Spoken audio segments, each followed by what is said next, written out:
It was a quiet, unsettling night when Sarah found herself walking down the old, dimly lit road that led to her grandmother's house. The wind whispered through the trees, their branches groaning like the sound of an old man's bones. The house stood at the edge of the forest, far from any neighbors, a place untouched by time. Her grandmother had passed away years ago, but tonight, Sarah felt an odd pull to visit the house. Something was calling her.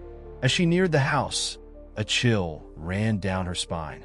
The windows were dark, no sign of life. But then she saw it there, in the corner of the window, a faint shadow moving, watching. Her heart skipped a beat. She thought it must have been her mind playing tricks on her, but something about the shadow didn't seem right. It wasn't natural. It seemed alive.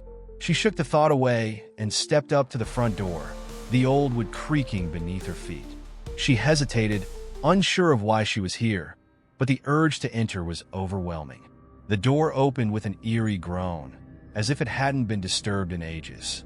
Inside, the air was thick with dust. Every piece of furniture, every picture frame was covered in a layer of grime. But as Sarah stepped further into the room, she noticed something odd.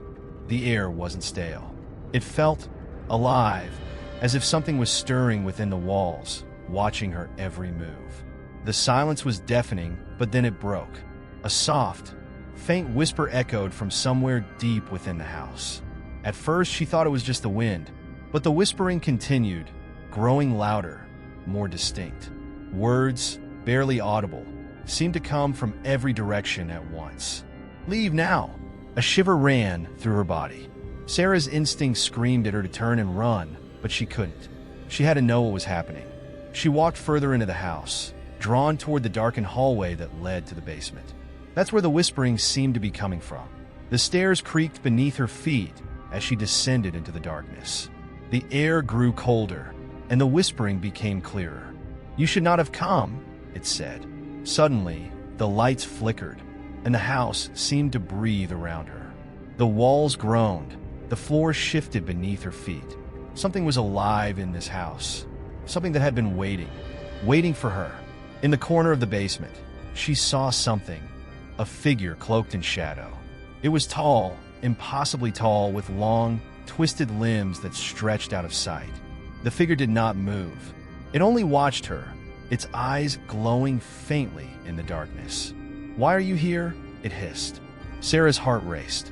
She tried to speak, but no words came. She turned to run, but the basement door slammed shut, trapping her inside. The figure began to move, its limbs stretching, snapping like the sound of breaking bones. The air was thick with an overwhelming sense of dread. She couldn't breathe. She couldn't think. All she could do was stare, paralyzed in fear. As the figure crept closer, its eyes fixed on her. Suddenly, the figure stopped, and its mouth twisted into a grin. "You shouldn't have come back," it whispered. Then, in a flash of movement, the creature lunged at her, its fingers long and sharp, reaching out to grab her. She screamed, but the scream was swallowed by the darkness. The last thing Sarah saw before everything went black were the eyes, those glowing, haunting eyes, staring down at her, just as they had been watching her all along. When the morning light broke through the trees, the house was empty. No sign of Sarah, no sign of the creature. The house was quiet once again. The wind whispered through the trees, and the shadows, they just waited. No one knew what happened to Sarah, but some say the house still stands, waiting for the next soul to enter, to hear the whispers, to meet the creature. And when the shadows move, you'll know it's too late to leave.